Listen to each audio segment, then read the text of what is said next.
자, 우리 함께 인사하시겠습니다. 옆에 계신 성도님들 향해서 빛이 있으라. 시작.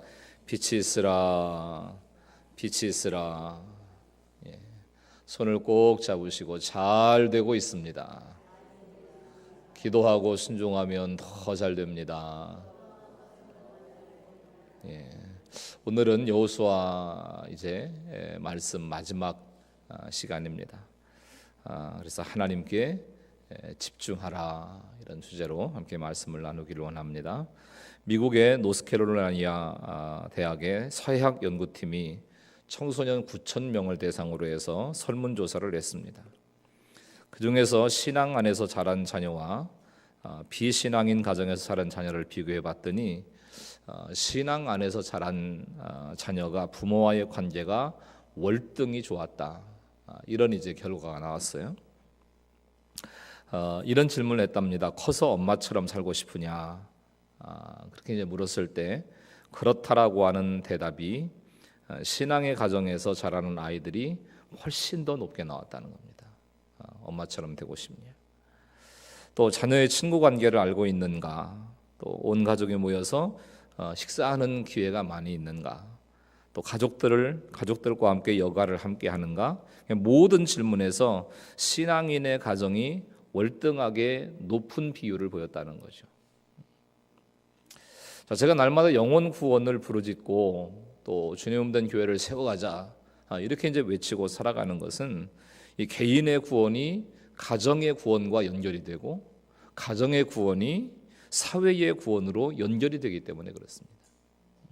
그러니까 모든 구원의 역사는 한 개인의 구원을 통해서 시작된다는 거죠.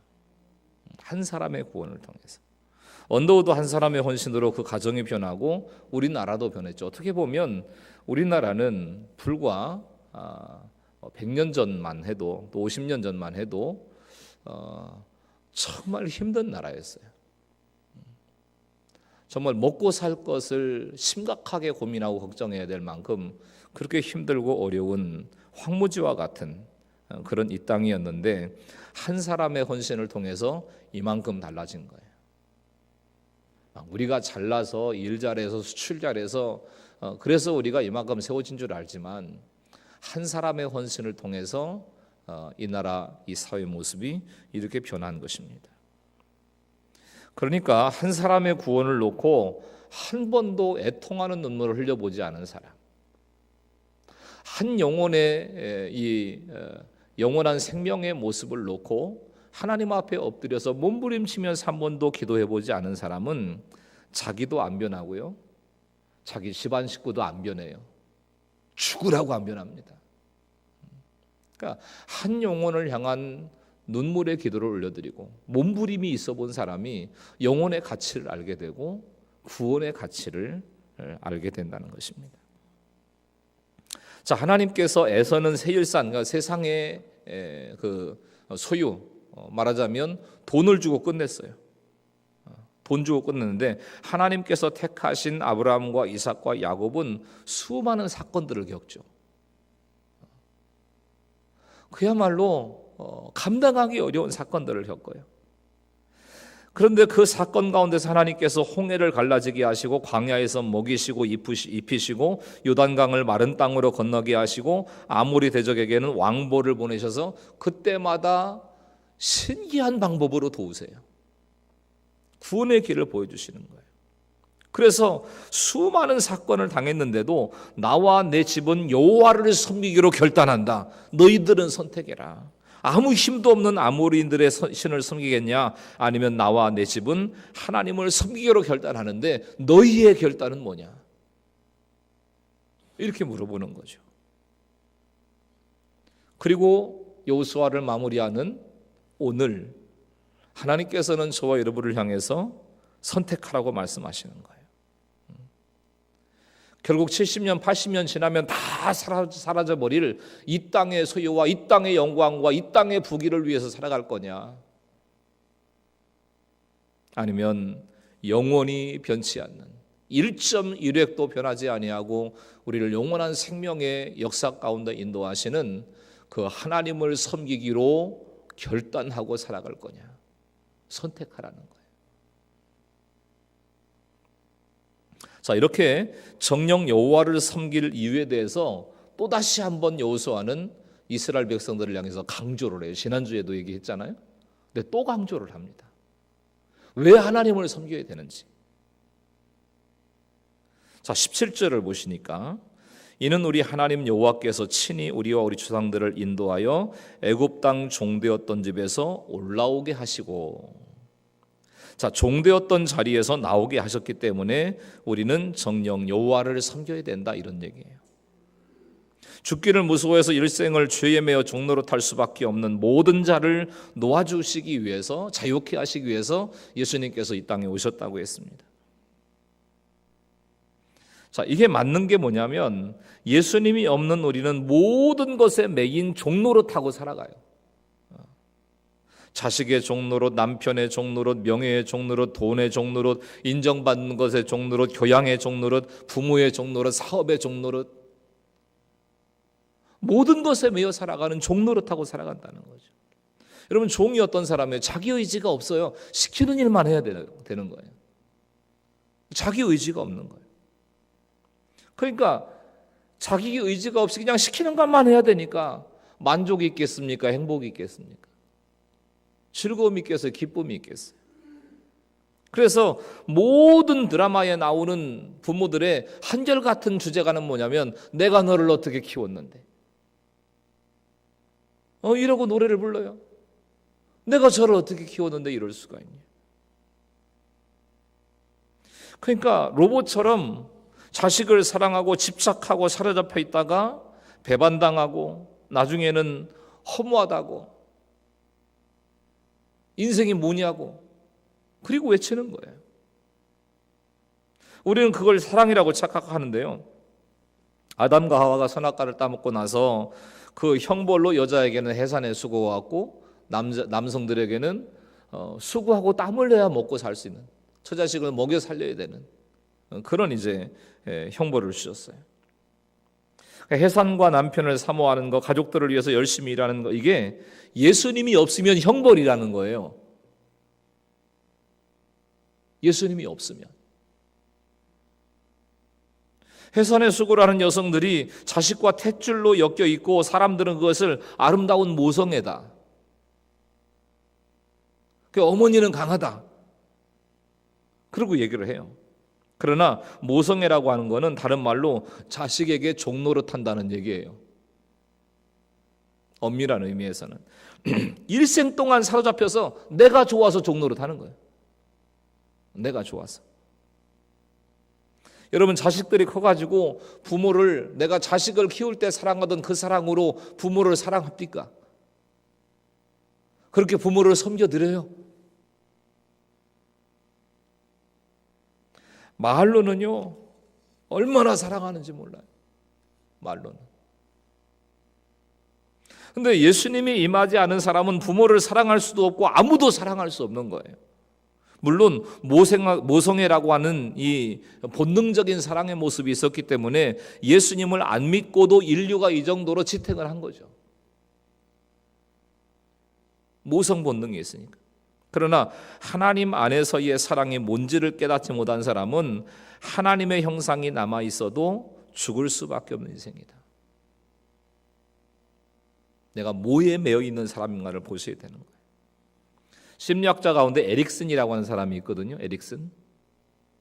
이 사람이 히틀러의 어린 시절에 대해서 정신분석학적인 분석을 했어요. 히틀러는 아주 난폭한 아버지와 모성애가 지극한 어머니 밑에서 자라죠. 그러니까 극과 극에서 자란 거예요. 어머니는 남편의 심한 매질에 시달리면서도 아들을 감쌉니다. 그 사랑이 대단했다는 거예요.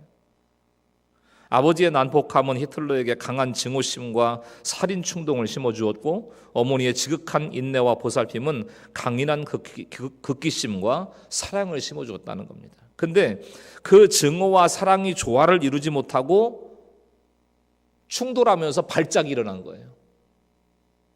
이게 잘 조화가 돼가지고 아름다운 어떤 결과물로 나왔어야 되는데 이 두 가지가 충돌한 거예요. 그 소화가 안 된 거죠. 그게 이제 정신적인 발작이 일어난 겁니다. 그게 온 유럽을 피바다로 물들어 버리는 전쟁을 일으키고 유대인 600만 명을, 말이 그렇죠, 600만 명이 인천시가 뭐 이제 400만 명 됐다고 그러나요? 다 죽였어요. 그러니까 하나님이 없는 모성애는 죄의 결과일 뿐이라는 거예요.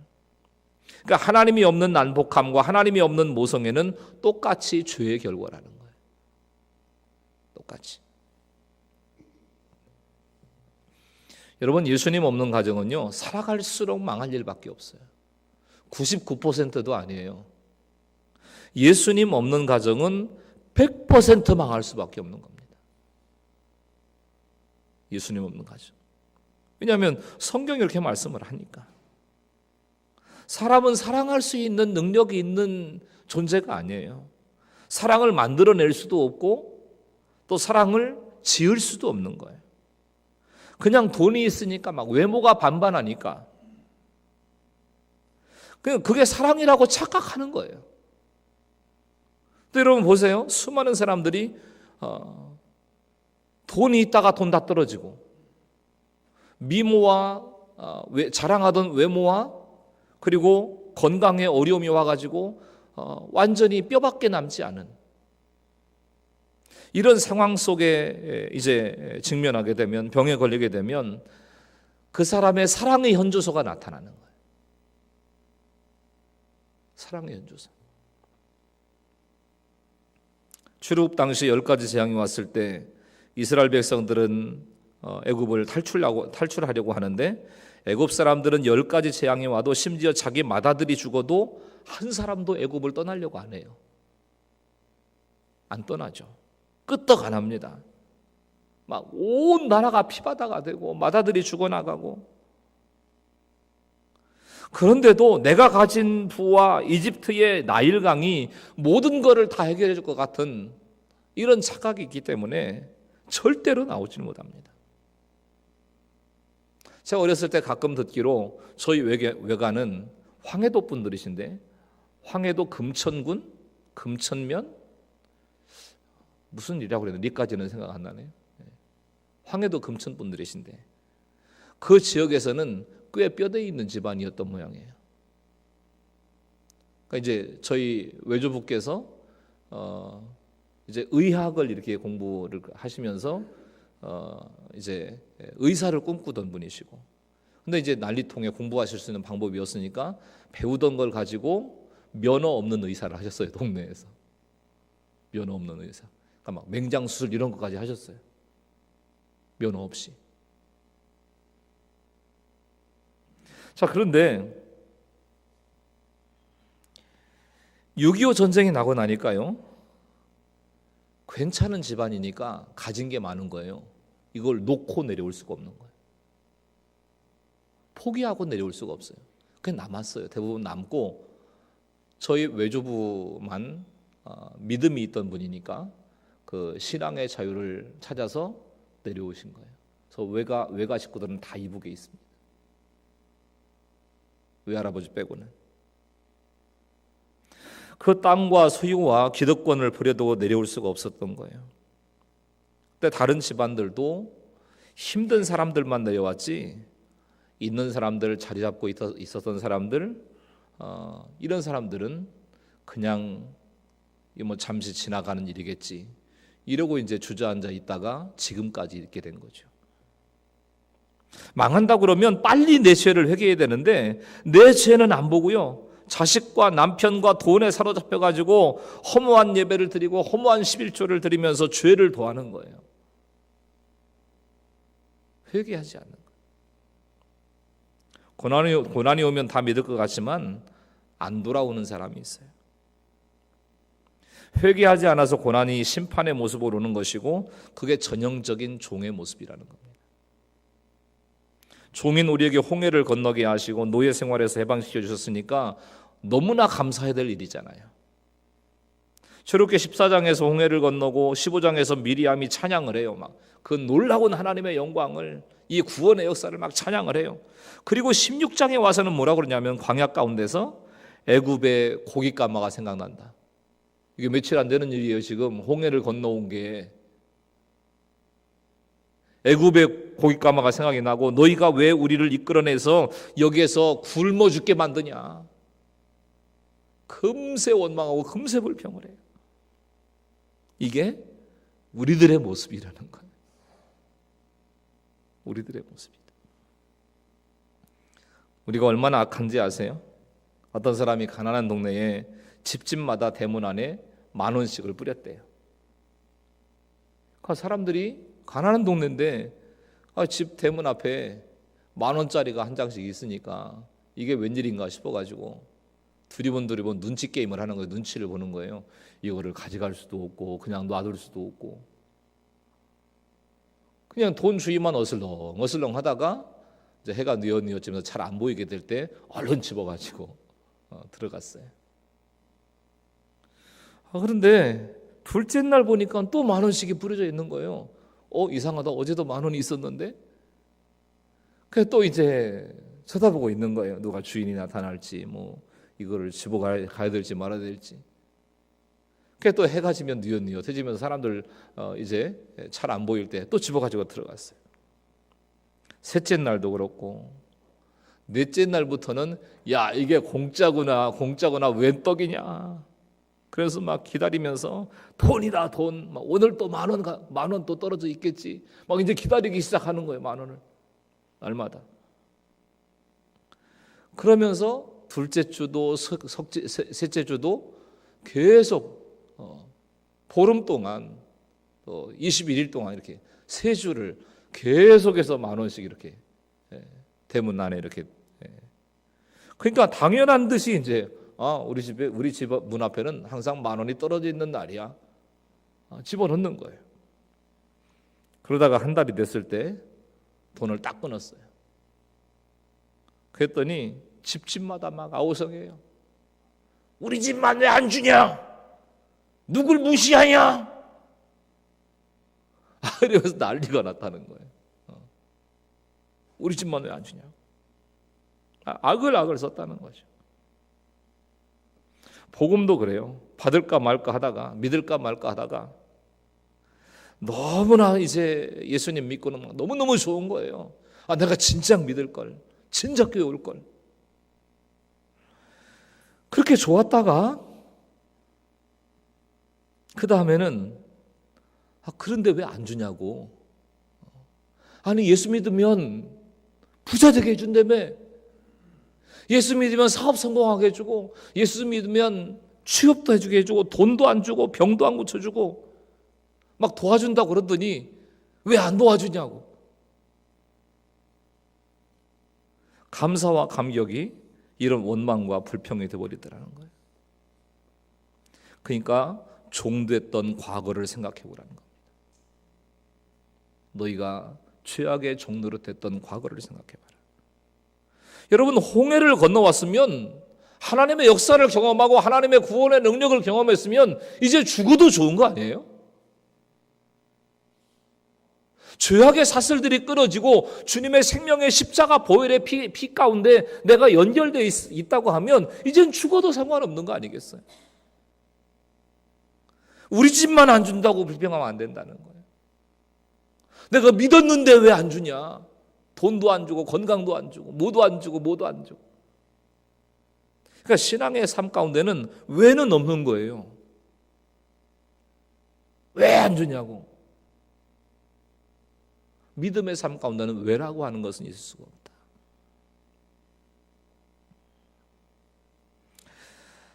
두 번째로 18절부터 19절 말씀을 보면 여호와께서 또 모든 백성들과 이 땅에 거주하던 아모리 족속을 우리 앞에서 쫓아내셨습니다. 그러므로 우리도 여호와를 섬기리니 그는 우리 하나님이심이다 하니라. 여호수아가 백성에게 이르되 너희가 여호와를 능히 섬기지 못할 것은 그는 거룩하신 하나님이시요 질투하시는 하나님이시니 너희의 잘못과 죄들을 사지 아니하실 것임이라. 자, 여호수아가 나와 내 집은 여호와를 섬기겠다 그랬더니 백성들도 우리도 섬기겠습니다 이렇게 얘기해요. 그랬더니 여호수아가 너희는 능히 섬기지 못하리라. 자, 베드로가 나는 죽을지언정 예수님을 섬기겠습니다. 주님께서 가시는 곳이라면 그게 죽음의 자리라도 저는 따라가겠습니다. 그리고 장담을 했죠. 그때 예수님께서 뭐라고 말씀하세요? 다 굴기 전에 네가 나를 3번 부인하리라. 이 말씀하고도 일맥상통하는 말씀이라고 봐요. 그러니까 내 힘으로 할 수 없다, 내가 할 수 없다는 것을 미리 가르쳐 주신 거예요. 내 힘 가지고 되는 게 아니다. 하나님의 은혜를 체험하고 하나님과 동행하겠다고 했는데 그렇게 살지 못하는 나도 내가 싫어요. 말씀대로만 살고 말씀대로만 순종하고 말씀대로만 기도하고 살아가면 우리는 이슬만 먹고 살아야 돼. 천사처럼 살아야 되는 거예요. 근데 또 갈등이 있죠. 된 것 같은데 또 무너지고, 많이 온 것 같은데 아직도 먼 것 같고. 나도 내가 싫어요, 그런. 예수님을 믿는데도 여전히 애굽의 가치관을 누리고 싶어하고 감정에 막 춤을 추고 기분이 하루에도 12번씩 막 바뀌는 거예요. 노예 생활을 벗어나기가 어렵습니다. 여전히 돈 때문에 기뻐하고 이쁜 것 때문에 기뻐하고 병이 치료돼서 기뻐하고 뭐가 잘 되면 기뻐하고 지갑이 두둑해지면 기뻐하고 얇아지면 불안해지고. 하나님 나라에 들어왔으면 입시에 떨어져서도 기뻐하고 병에 걸려도 기뻐하며 완전히 다른 가치관을 누려야 되는데 여전히 똑같은 세상 가치관을 누리기를 원하는 삶의 모습이 우리에게 남아있는 거예요. 여전히 남아있는 거예요. 이게 우리의 모습입니다. 그렇기 때문에 질투하시기까지 사랑하시는 하나님의 사랑이 아니면 안 되더라는 거예요. 여러분, 사랑의 반대말이 뭘까요? 미움, 증오? 그렇게 얘기할 수 있죠. 근데 보통 이제 전문가들이 그런 얘기를 하잖아요. 미움과 증오가 있다는 것은 아직도 관심이 있으니까 괜찮은 거다. 관심이 있다는 거예요. 그래서 사랑의 반대말은 무관심이다, 이렇게 얘기를 하죠. 중학교 한 1, 2학년쯤 되는 아이들이 골목을 지나가는데 담배를 피우고 있어요. 중학생쯤 되는 이 어린 아이들이 대낮에 저렇게 담배를 피우는데 명색에 내가 목사인데 한마디 해야지. 그리고 가는데 애들 덩치가요, 요즘에는 산만해요, 산만해. 하도 잘 먹여가지고. 걔들은 골리앗이고 저는 다윗이에요. 잘못 얘기했다가 주일날 설교 못할 것 같아. 잘못 건드렸다가.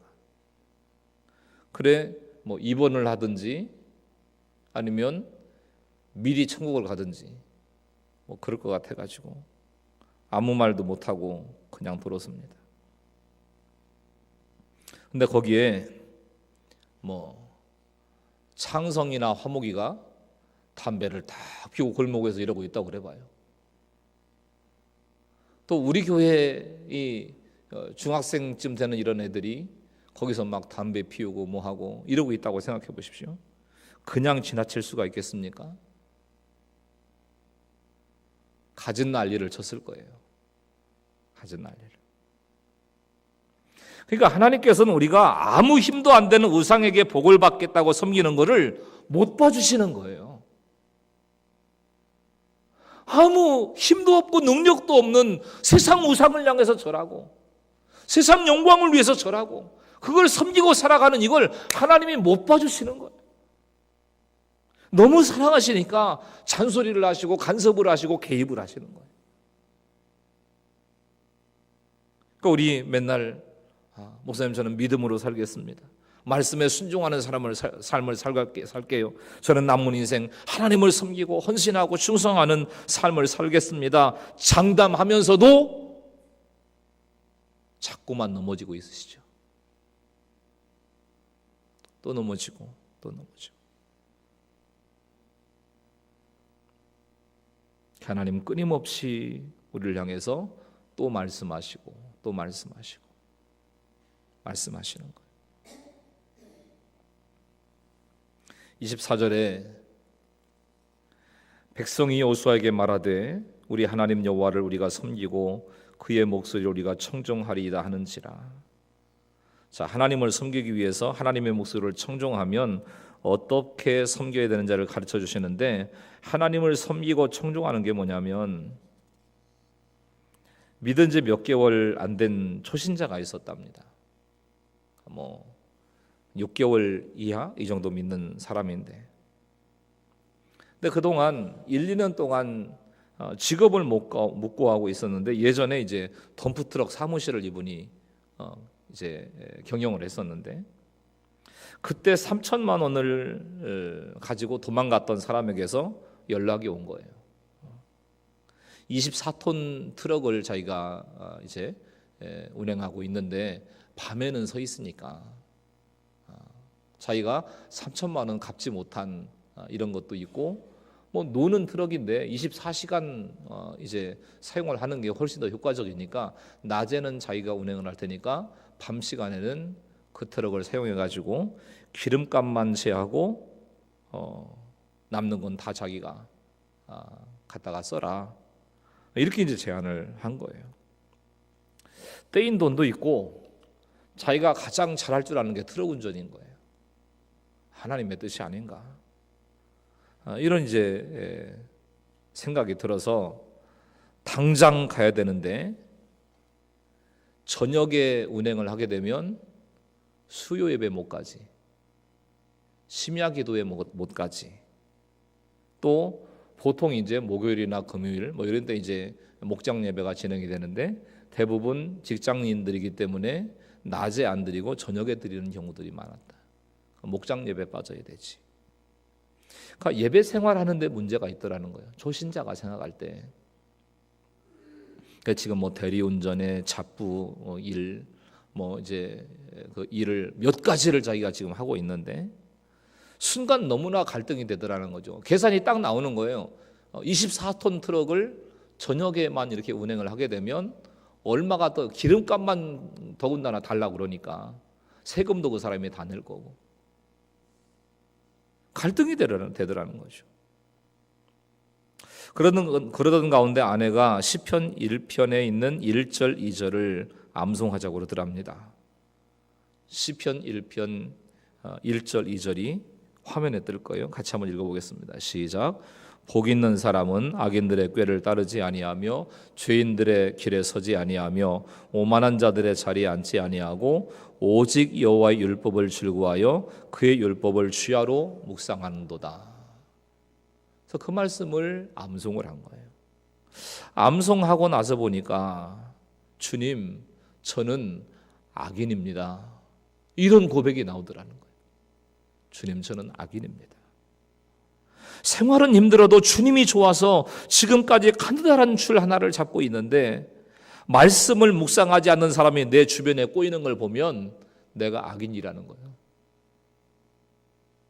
그래서 돈 벌러 나가면 수예배 안 되지, 또 심야 기도에 안 되지, 목장 예배 안 되지, 예배 드릴 수 없는 상황이 되는데, 이걸 하라고 내 곁에 사람이 꼬이는 거 보면 내가 악인이다. 그래서 그 제안을 거절해요. 그래서 이렇게 얘기했다는 겁니다. 우리가 서로 힘드니까 그 3천만 원은 힘 되는 대로 조금씩 갚으시라. 그 사람이 돈 주려고 전화한 것도 아니고, 그 사람 멱살 잡아봐야 나올 것도 없다는 사실을 안다는, 그게 축복인 거예요. 여러분 생각을 해보십시오. 만약에 내가 이런 상황인데 3천만 원 띄어먹고 간 사람이 연락을 해와가지고 자기는 나름대로 24톤 트럭 굴리면서 그렇게 살아가는데, 당장 트럭이라도 내놔, 그리고 난리 법석을 쳤지 않겠어요? 그래서요, 말씀이 능력이고 기도가 능력이고 예배가 능력인 거예요. 어려울 때 누가 와서 뭔가를 제안하면 막 일확천금이 올 것 같은 마음이 들어가지고 막 요동하기가 쉬운 거예요. 막 됐다 싶은 거예요.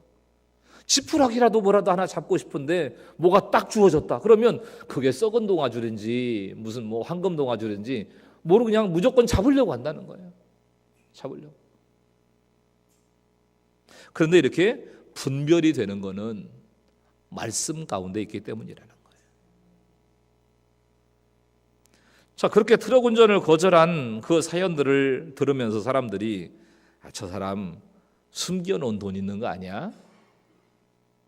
우리한테는 맨날 저렇게 얘기하면서 저 숨겨놓은 돈이 있으니까 저렇지 배가 불렀어. 그러고 얘기하는 거예요. 근데 이분이 그런 이야기를 들으면서 이런 글을 썼답니다. 주님, 다 보고 계시죠?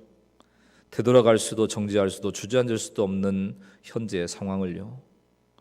구하고 건져주셔야 할 이유가 있습니다. 이제 신앙생활을 시작했는데 아들, 딸도 다 교회 오게 했는데 제가 주저앉으면 우리 아들은 어떻게 합니까? 제가 멈추면 우리 딸은 어떻게 합니까? 제가 되돌아가면 우리 마누라는 어떻게 합니까? 저희 모두 건져주시고 구해주실 줄을 믿습니다. 불쌍히 여겨 주옵소서. 아무리 힘들어도 가느다란 줄이 튼튼한 밧줄로 변하게 될 줄 믿습니다. 아무리 힘들어도 섬기게 하신 교회에 잘 붙어 있겠습니다. 저를 도와주세요. 그리고 기도하는 기도문을 썼다는 거예요. 여러분, 아무나 할 수 있는 적용이 아닙니다. 이런 한 사람 때문에 하나님은 그 가정을 바꿔주시고 교회를 축복하시는 거예요. 저는 어떤 경로와 어떤 사람과 어떤 방법을 통해서든지 하나님께서 그 가정을 축복하셨을 거라고 믿어요. 하나님은 외면하지 않으시는 거예요. 여러분, 하나님을 섬긴다는 것은 질투하시기까지 사랑하시는 하나님의 사랑에 반응하는 거예요. 반응하는 거.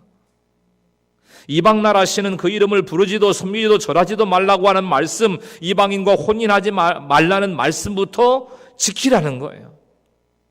그러니까 우리가 말씀을 들으면서 묵상하면서 날마다 나에게 주시는 그 하나님의 음성을 듣고 있는가, 이걸 한번 확인을 해보셔야 되는 거죠. 말씀이 들려야 분별이 되고 적용이 되는 거예요. 25절에 그날의 여호수아가 세겜에서 백성과 더불어 언약을 맺고 그들을 위하여 율례와 법도를 제정하였더라.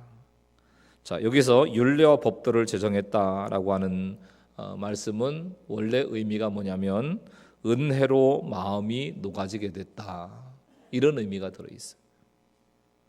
여러분, 우리가 부모로서 자식들의 마음이 은혜로 녹아지게 해야 되는 거예요.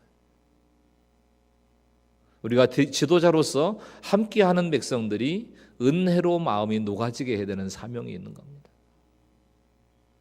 무디 목사님이라고 계십니다. 초등학교밖에 안 나왔는데 복음적인 설교로 수많은 영혼을 살려낸 놀라운 하나님의 은혜를 누리고 있는 분이었습니다. 사방에서 무디를 강사로 모셔가려고 난리가 났어요.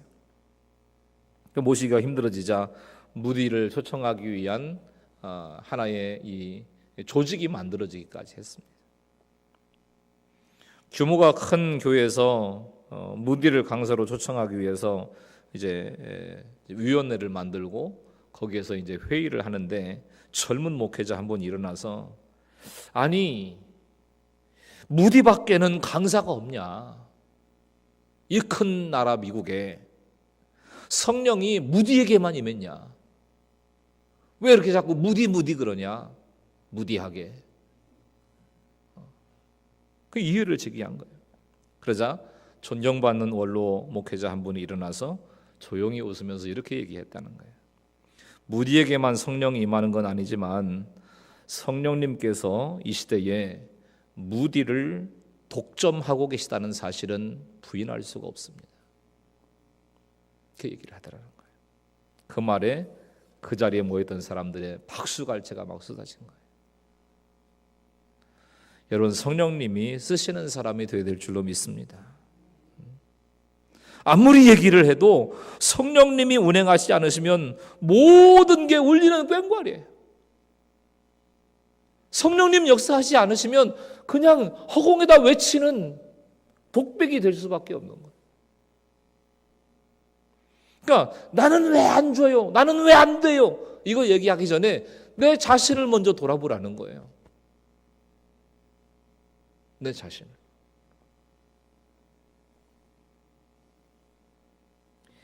29절에 2일 후에 여호와의 종 눈의 아들 여호수아가 110세의 죽음에, 자, 여호수아가 모세의 시종으로 불리다가 110세 죽기 직전에 마지막으로 딱 한 번 여호와의 종으로 불려져요. 그러니까 하나님 때문에 사람의 종으로 불리우는 사람은 이렇게 마지막에 여호와의 종으로 불려질 수 있다는 거죠. 하나님께서 기름 부어주신 아버지 다윗의 권위를 마음대로 끊어내린 압살롬이라고 하는 사람이 있었죠. 아버지는 이래서 틀렸어요, 저래서 틀렸어요.